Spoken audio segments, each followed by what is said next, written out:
Yo pertenecía al sinarquismo. Pertenecí como una señora activa y había mucha piedad en este pueblo, aunque era más chico.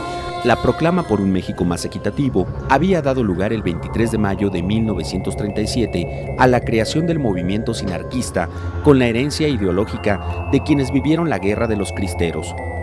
Su cuna, la ciudad de León, en la calle Libertad. Bueno, el sinarquismo es un movimiento que nace en la época en donde todos los movimientos de el mismo nivel comienzan a emerger, especialmente en los años de la guerra, después de la gran crisis del 29. Aquí en México tuvimos la crisis del 26 al 29 con los cristeros, que están tratando de diseñar un rumbo en donde las personas puedan encontrar su desarrollo, especialmente porque son los cambios a la industrialización. Está dedicada sobre todo a favorecer a los desposeídos. Bajo el lema Patria, Justicia y Libertad, los sinarquistas se pronunciaban por un México más igualitario, sin clases sociales, asumiendo su compromiso para con Dios y para México. Aquello se extendió públicamente. Público quiere decir que no nomás en el templo se hacía aquella propaganda. Los hilos sensibles del pueblo se vieron severamente trastocados. Venían de las secuelas de la Revolución y de la Guerra de los Cristeros. Ahora luchaban por un México más justo, lejos de la opresión del gobierno de la imposición. El agro leonés sumaba sus fuerzas al sinarquismo en busca del respeto a la tenencia de la tierra. Pero no eran solo los sinarquistas quienes buscaban un cambio en la manera de gobernar. El 6 de julio de 1945, 38 personas constituyeron la Unión Cívica Leonesa en miras de trabajar por una mejor ciudad. El Partido Acción Nacional participó fuertemente para el cambio. Manuel Gómez Morín, uno de los fundadores del Partido Acción Nacional, calificaba al gobierno como una oligarquía sin fe en su misión, en la patria forjada por la revolución, olvidando su proclama en la renovación política y el mejoramiento social. Se acercaba el cambio de ayuntamiento de la presidencia municipal de León. El gobernador del estado de Guanajuato, Ernesto Hidalgo, había impuesto al candidato oficial, el doctor Ignacio Quirós. El pueblo de León buscaba el sufragio directo que proclamaba el artículo 115 de la Constitución Política Mexicana a través de la elección popular. La Unión Cívica Leonesa se pronunció por el respeto al voto. Era ahora o nunca. Ricardo Hernández, Jesús Garibay, Florencio Quirós, Irineo Durán, José Escalante y José Trueba Olivares encabezaron esta lucha electoral. La propuesta estaba clara: escoger a una persona que no hiciera de la política un oficio, sino gobernar para el pueblo, es decir, formar un ayuntamiento no político, un cabildo municipal cívico con gente honrada y digna de confianza. Todos coincidieron con don Carlos Obregón, empresario, rico, de espíritu noble y con un gran carisma que se había ganado el apoyo de la gente que se pronunciaba en contra del partido oficial, el PRM. Los sinarquistas, la Unión Cívica Leonesa, el Partido Acción Nacional y el pueblo, todos unidos por una elección limpia. Y llegó el día, 16 de diciembre de 1945. Todos, desde temprano, acudieron a las urnas a votar. La cita, el Jardín de la Industria, hoy Plaza de los Fundadores. Los candidatos: don Carlos Obregón Torres, empresario local, contaba con 56 años, ajeno a la política por quien el pueblo votaba en ese momento en las urnas. En esa época yo trabajaba para don Carlos Obregón en la peletería. Iba a las mañanas. Don Carlos era el candidato a presidente municipal de la oposición aquí en León, una persona muy decente, todo un caballero. Don Carlos Obregón no era muy alto, medio fornido, usaba lentes, no digo gordo, fuerte, siempre impecablemente vestido de traje. Y bueno, pues una persona muy apreciada y muy querida en todos los medios sociales de León, porque a través de la peletería conocía desde los fabricantes más encumbrados del calzado hasta los más humildes fabricantes también del calzado, todos los niveles socioeconómicos iban a la peletería de él. Fue de los primeros impulsores en el equipo San Sebastián de fútbol. Él fue dueño del equipo San Sebastián. Él ayudó económicamente en la construcción del Estadio de la Martinica, junto con don Alfonso Guerra, que era el propietario del terreno. Don Carlos Obregón fue hermano de una familia muy numerosa de señores muy conocidos aquí en León. Pues era uno de los principales sinarquistas también que teníamos nosotros. Ayudaba a mucha gente a él. Pues sí, pues eran de mucho dinero. Doctor Ignacio Quirós, candidato oficial del PRM, se había distinguido por su oficio de médico. Lo unía a una amistad con el saliente alcalde, también de oficio galeno, doctor Muñoz Orozco, y el gobernador Ernesto Hidalgo. Ignacio Quirós había estado bien en León, era un médico común y corriente. Y él era un médico de aquí. Pero recuerden ustedes que el presidente municipal de aquí era un médico, el doctor Muñoz Orozco. Que por cierto vivía aquí enfrente. Sí, Salvador Muñoz Orozco, pues era mi vecino. La contienda fue difícil. Se congregaron agraristas rijosos traídos del municipio de San Francisco del Rincón. Se encontraron mesas usurpadoras con políticos profesionales, usurpadores, a quienes sacaron del lugar con empujones. Él era del PRI, mi marido, y él trabajaba en el municipio en un camión de la basura. Él se llamaba Jesús Apolinar Escobar. Miren, él trabajó desde 1938 en la administración de don Antonio Madrazo. En las elecciones él era presidente de la casilla que abrían. ¿Dónde estaba? Mire, la casilla esa estaba, la pusieron en esa ocasión, me parece que aquí por la Gardenia para allá, pasando el Álvaro Obregón. Dice que muchos disturbios ya fueron con los escrutadores, con los que ponían de otros partidos, como por ejemplo el del sinarquismo, que era el que en aquella época imperaba mucho el sinarquismo.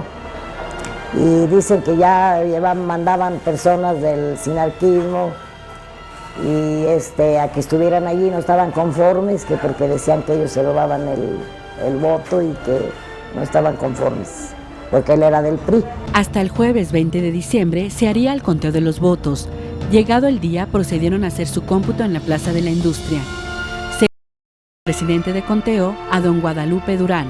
La cifra fue 22.173 votos para Carlos Obregón, 58 para el candidato del PRM. La votación era auténtica. Cada voto constaba del nombre, domicilio y firma o huella del votante. El PRM no aceptó la derrota e impuso la toma de protesta del doctor Quirós. Pero no fue el pueblo de León el que estuvo allí, fueron puros agraristas que trajo un líder de San Pancho, Adelaido Gómez, que se trajo todos los agraristas aquí al jardín, al caballo, y son los que tomaron la posición del presidente. La Unión Cívica Leonesa, los sinarquistas y el Partido Acción Nacional reunieron a la gente para reclamar el sufragio de su voto. Sí, porque un día antes estuve yo que aquí, el día primero, incluso hasta con unas antorchas de lazo con petróleo nos fuimos aquí por esta calle hasta allá donde vivía ese señor Obregón, ahí vive en Bellavista, y nos decía que nos calmáramos, que se arreglaba. Para intimidar a la gente y apoyar la toma de posesión del ayuntamiento, se movilizaron cuerpos de tropas al mando del coronel Emilio Olvera Barrón. La casa municipal se convirtió en cuartel y la presencia de numerosos soldados en las calles hacía patente el propósito de imponer por la fuerza autoridades no legítimas. Por su parte, el pueblo de León se reunía en un mitin en el Parque Hidalgo, manifestando la inconformidad por la imposición. Otro día yo no estuve en el parque, también ahí en el parque quemaron también palmas allí de las que había allí, y la caballería andaba pues quitando las manifestaciones, grupos que se formaban, ¿no? Eso fue en la mañana, el 2 de enero, en la mañana. En eso, irrumpieron los soldados en el parque, al mando del coronel Pablo Cano Martínez. Agrediendo a la multitud a culatazos, llegaron tropas a caballo. Como resultado, más de 100 heridos. Se reunieron los hombres en el parque, yo a esa ya no fui. Se reunieron en señal de protesta. Criatura, no había armas, llevaban puras balas para defenderse. Y entonces los soldados sí llevaban armas, pero nomás hubo golpes, no hubo muertos ese día de esa asamblea a mediodía. El pueblo se congregó en la plaza principal y a forma de verbena, mujeres, hombres y niños se manifestaban por la democracia. Donde trabajaba el patrón y la patrona le dijo, ya váyanse a la plaza todos, pero no dejen de ir allá. Pues era así como una fiesta aquí, era una fiesta que andaba aquí, pues todos veníamos a ver qué. Entonces yo vivía acá para el barrio, de allá nos venimos yo y otros dos amigos. Por cierto, nos echamos una que otra, ¿verdad? Y entonces aquí anduvimos dando vueltas. Ese día habíamos llegado al jardín en desfile, hasta había desfile de puros niños. Y entonces yo como me vine por el callejón que le decimos de Dolores, llegué frente al Templo de la Soledad y vi pasar el desfile de niños y allí iban los míos. La plaza seguía con su algarabía. Unos jóvenes recorrían la plaza con un ataúd en hombros, con las iniciales del doctor Quirós y una leyenda que decía, muera el PRM. Sí, andábamos con un loco, lo traíamos allá, nos robamos una caja de ahí de Sapián y echamos al loco allí para traerlo, que era Quirós, que era Quirós el que traíamos, ya lo traíamos muerto en la caja. Uy, entonces nosotros pues encantados, ya íbamos con el relajazo y gritaba la gente, ¡viva Tomás! Y se asomaba Tomás, y muera el PRM, no me acuerdo cuáles eran las siglas de la muerte del PRM, y se agachaba Tomás. Y llegamos a la plaza con el loquito Tomás así en algarabía.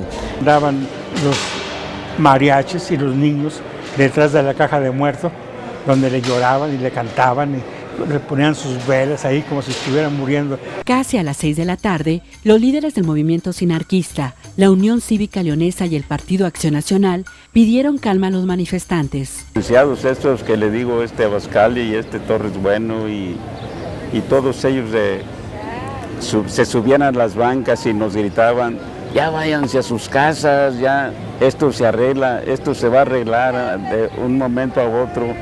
Estamos esperando una llamada de Guanajuato. Y se empezó a recorrer, pero al rato prenden una palmera. Yo andaba allí cerquitas de ellos cuando vi que uno sacó una caja de cerillos y le prendió a una hojita. Pero ya habían prendido hasta los árboles. Digo, puesto la lumbre y ardían. Por eso yo corrí. La Unión Cívica Leonesa pidió hablar con el doctor Quirós. Se asignó una comisión e ingresaron al Palacio Municipal. Se le pidió al doctor Quirós que renunciara al cargo que por elección no le correspondía. El doctor accedió, pero pidió antes hablar con el gobernador. Solicitó movieran a la multitud que estaba congregada frente a Palacio, exigiendo justicia al voto para poder salir, y así partió rumbo a Guanajuato. Y me tocó ver que se organizó un mitin con la presencia de don Carlos Obregón en uno de los balcones del Hotel Condesa, o sea, frente al Palacio Nacional, el Palacio Municipal. El objeto de que fuera ahí el mitin era distraer la atención de la gente, que todo el mundo volteara hacia el lado opuesto de la presidencia municipal para que el presidente que había tomado posición pudiera salir de la presidencia. Porque toda la gente estaba amotinada allá para que no tomara posesión el otro presidente, el de la Gresca, pues, era el doctor Quirós. Entonces Ernesto Olivares le habló a toda la gente para acá. Y en eso que nos venimos para acá, le salió en un coche el que tomó posesión, que pues que no tomó, pues ya no fue presidente, ¿me entiendes? Cerca de las 9 de la noche, todo cambió para León. Y nos dijo el licenciado, el que estaba a favor del pueblo, que a las 9 de la noche iban a dar respuesta el gobierno, y nos dio la respuesta a balazos. Evelia Padilla era conocida en la ciudad con el sobrenombre Valentina y cantaba por las tardes en la hora azul de los niños en la estación de radio RZ, ubicada entonces en la Plaza de la Industria, hoy Plaza Fundadores. Esa noche, ella venía de San Juan de Dios con su madre y una prima. Por desgracia, fue herida. Cuando pasábamos por la mera puerta, un militar traía una granada en la mano, algo le hizo en la boca y la aventó. Era una muchacha, era hermana del Chale Padilla, vivían aquí, le dieron un balazo. Era una cantante de la XRZ. ¿La Valentina? La Valentina, le dieron un balazo en un brazo, una pierna, no me acuerdo, le tocó a ella. Yo la conocí, la Tequilé y los Tarzanes y todos esos, los de Lucha Reyes, eran los que cantaba ella, por ranchera. Incluso hasta se vestía también de china poblana cuando se presentaba en los festivales que organizaban. Pedro Monroy estaba ya cerca de Nacho Horta. Incluso la Valentina también. La Valentina cantaba en la XFM. Pues yo caí en el suelo, muy desnuda y muy sangrada. A mi mamá también se le quemó mucho la ropa con la pólvora de lo que aventaron.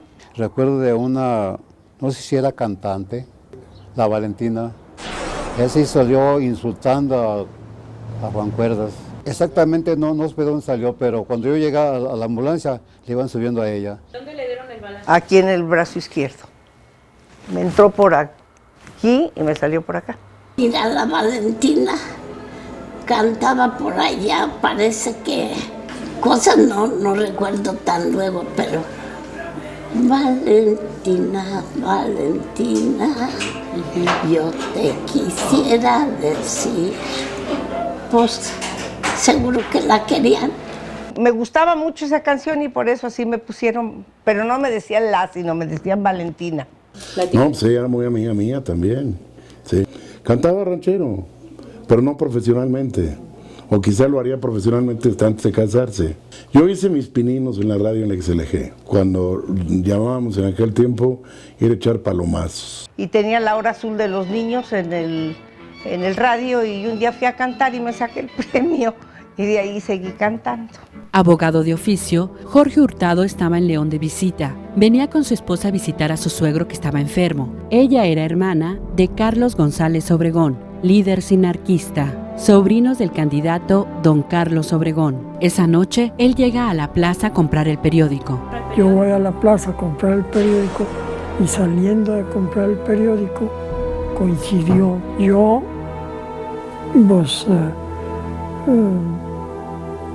como defendiéndome con las bancas de la plaza.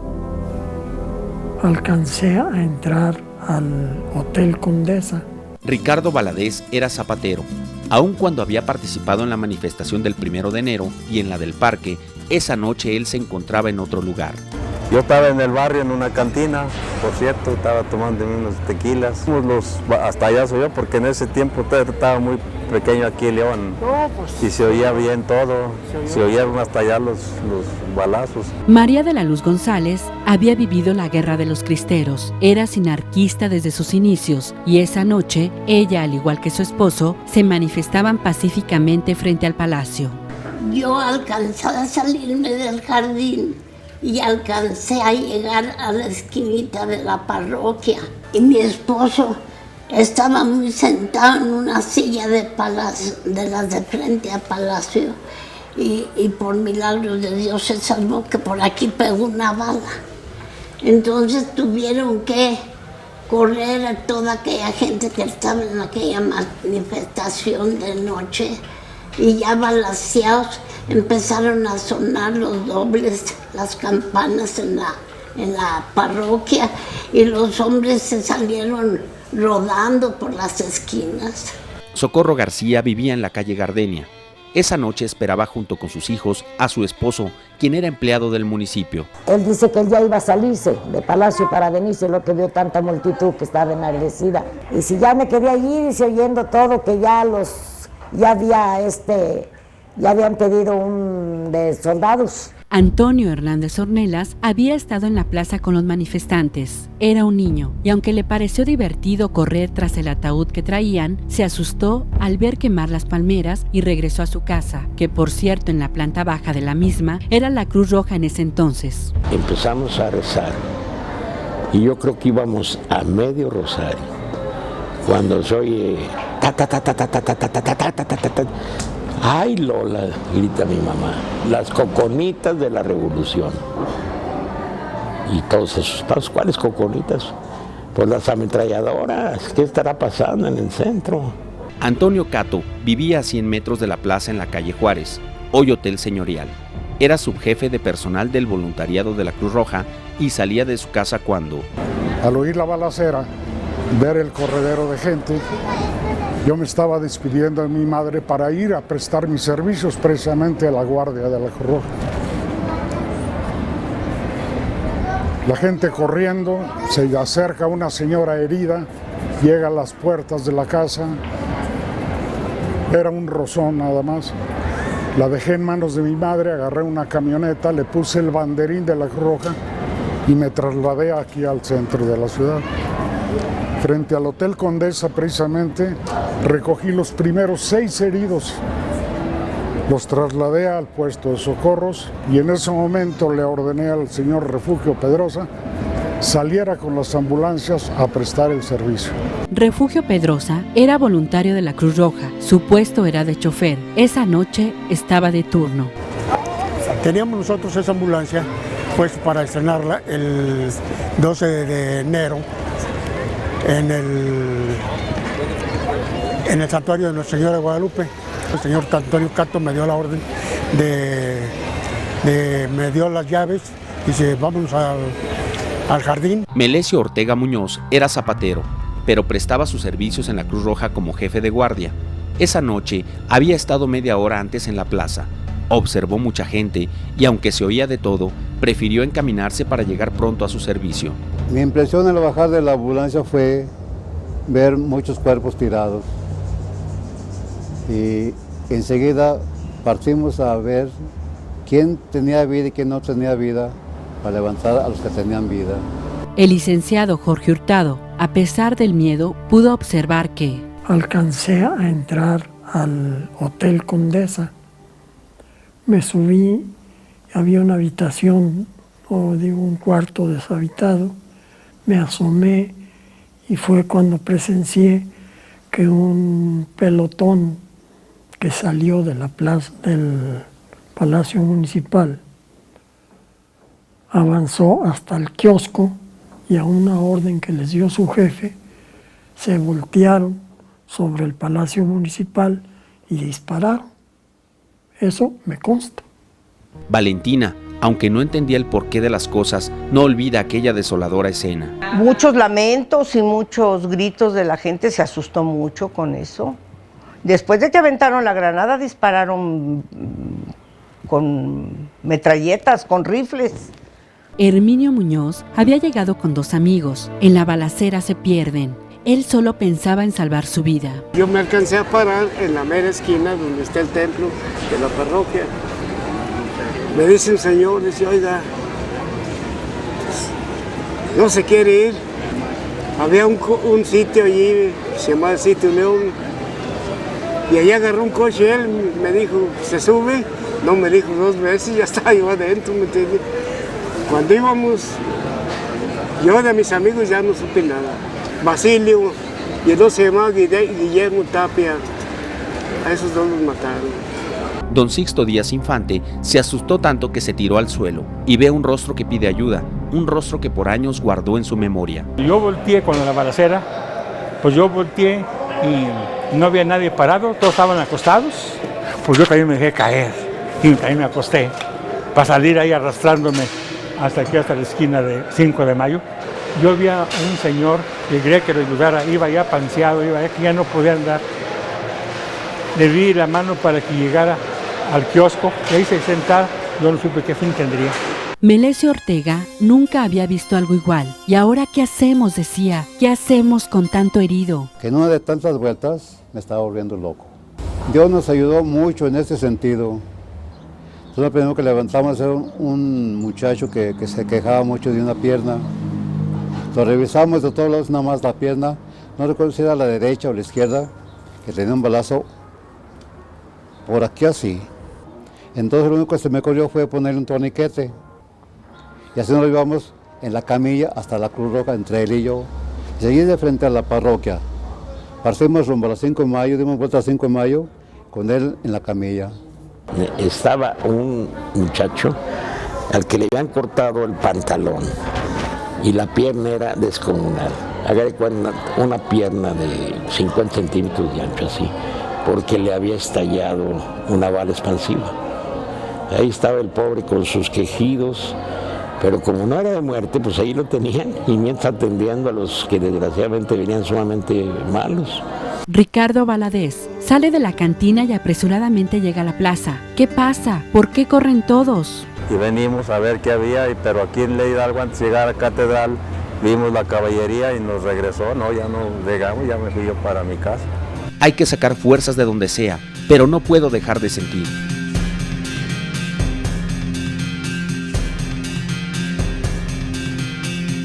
Por aquí, así en este sitio aproximadamente, recogí yo al señor Ignacio Horta. Posteriormente, pues yo me impresioné mucho, ¿verdad? Porque pues, un compañero nuestro que caía porque iba en la ambulancia, en el estribo, que estaba con heridas, pues ya casi muerto.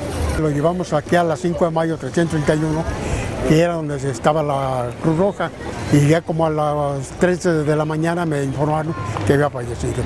José de la Luz Vallejo Herrera había peleado por el cambio. Se salvó de morir esa noche. No, yo no me cubrí con nada porque yo no le digo que nos fuimos a traer esas cobijas y luego ya íbamos llegando al carro verde cuando oímos una como balacera, ¿verdad?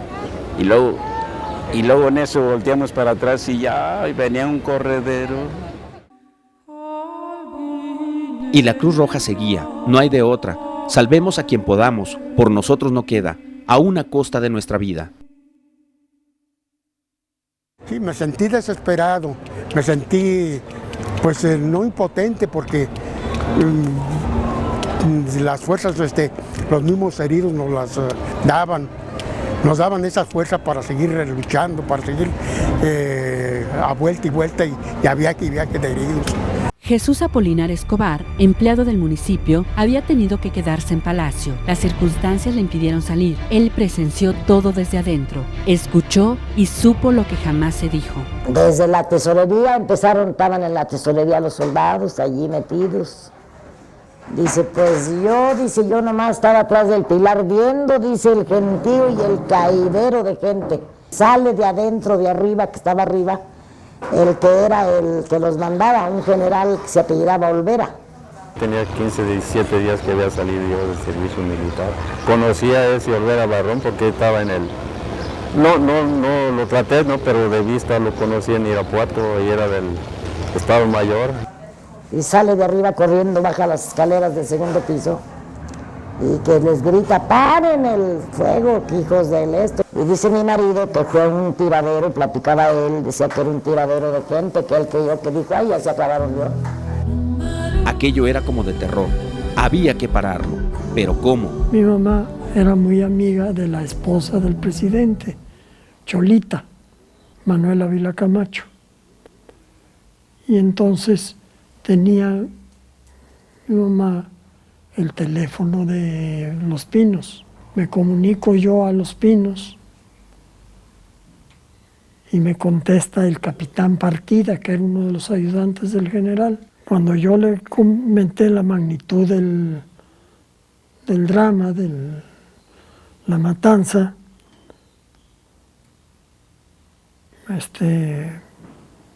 pidiéndole que viniera a la bocina el presidente, regresa el capitán Partida y me dice, lo mando a saludar al señor presidente.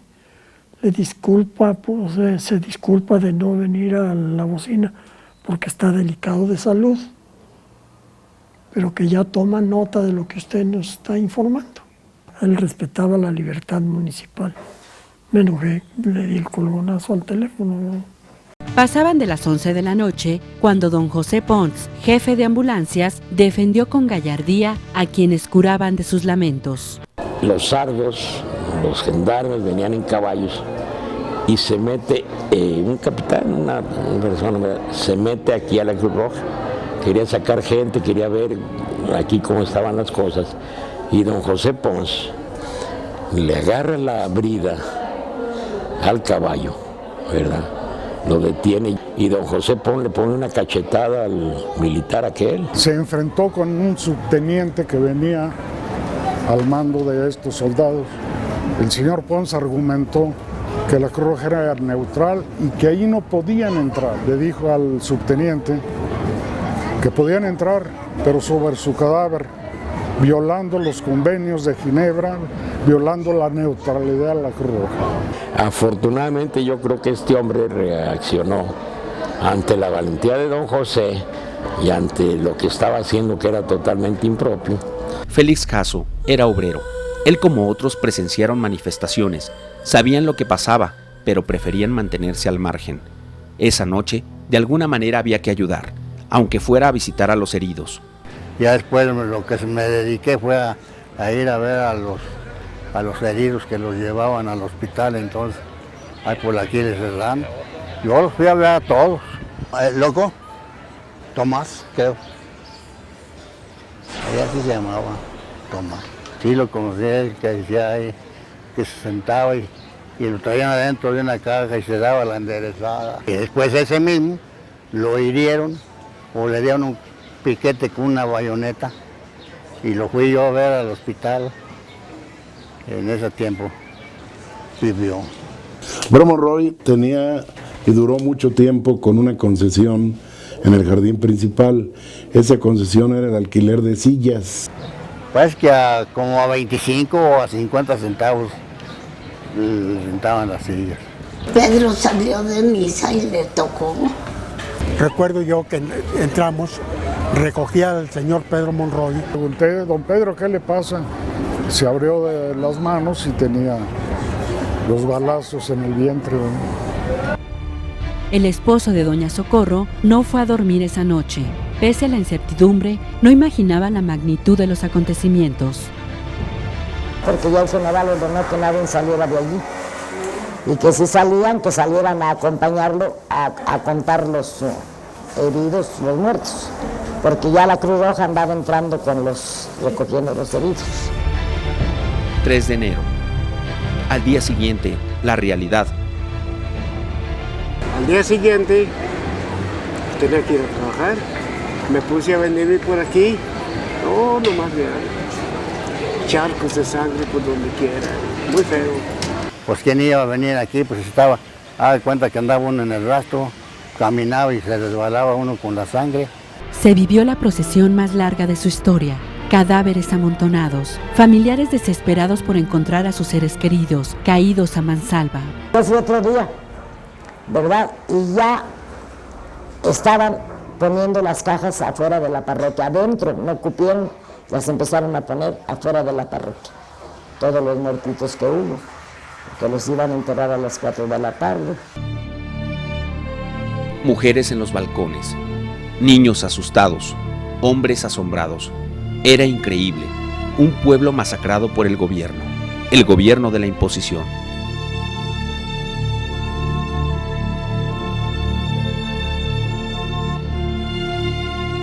Cuando llegamos al Arco de la Calzada, todo el gentío que llevaba a sus muertos a sepultar de ese día, ahí nos esperaron en el Arco de la Calzada, que llegáramos nosotros. Era una cosa muy, muy triste. El arco a veces se me hacía muy grandote, se me hacía muy chiquito. Olía a muerte. El silencio era lo único que reinó aquel día. Un silencio por dolor, por impotencia, por impunidad. La plaza estaba con un silencio, ¿verdad? Un silencio muy respetuoso de la gente. La gente estaba muy, muy apenada, adolorida, sin explicarse la barbarie que se cometió contra ella. Se oyeron mucho tiempo los dobles de dolor. 27 fueron los muertos que llevaron a sepultar, uno de ellos agente viajero, procedente de Celaya. El pueblo de León, de Guadalajara, Aguascalientes, Zacatecas, México entero pedía la desaparición de los poderes en Guanajuato. Los diarios capitalinos anunciaban luto nacional por la masacre acontecida en León. Esquelas, crónicas, desplegados, llamados a la conciencia del presidente Ávila Camacho para hacer justicia a un pueblo pisoteado, herido por la imposición. La indignación del país, porque los periódicos ponían a planas desplegadas todo lo relacionado con la matanza de León. Jorge Hurtado escribió más tarde estos hechos en un libro al que tituló La tragedia. El mismo año de 46, la editorial Polis lo publicó, vinieron los ejemplares aquí y volaron, porque me indignó mucho.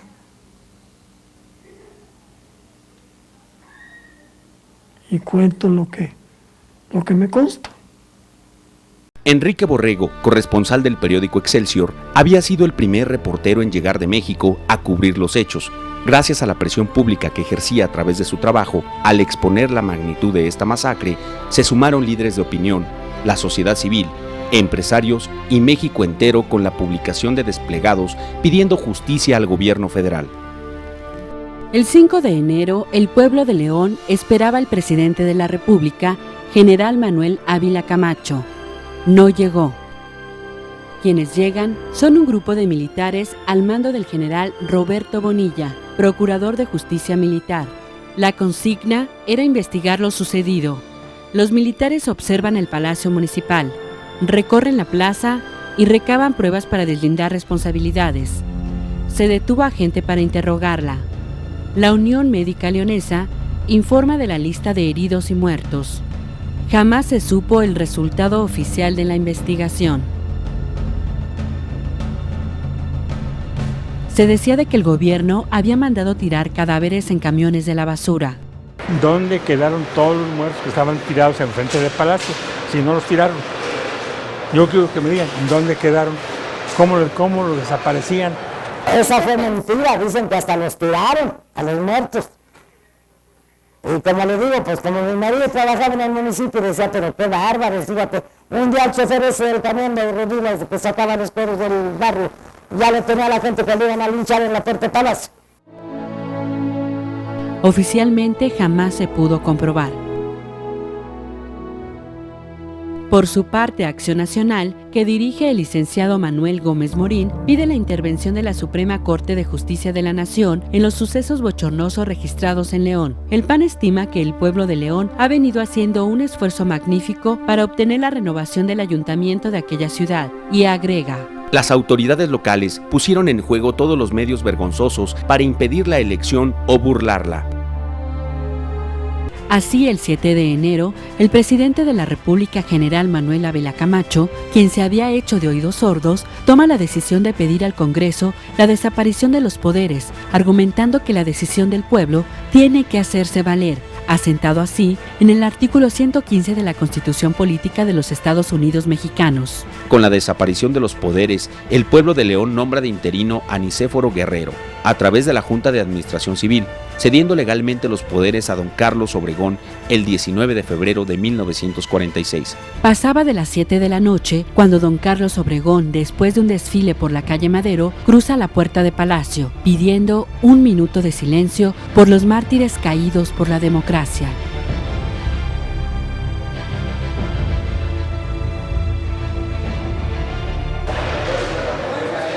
A nadie castigaron.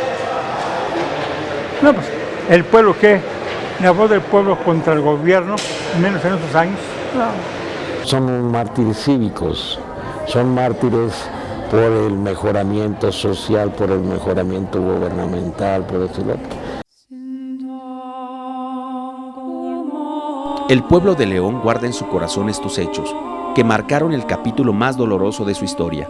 Sobreviven aún algunos de quienes vivieron estos acontecimientos el 2 de enero de 1946. Hago por no recordarlo, porque recordar es volver a vivir. Nunca se imaginaron que esa idea los iba a llevar a la muerte. Estuvo triste porque sí, nomás viera qué trépico se veía aquella Madero con todos los muertos que llevaban cargados. Pero no lloré por susto, sino por pesar, por desaliento, por incapacidad de nada. Pero sí lloré por dentro, se siente más feo.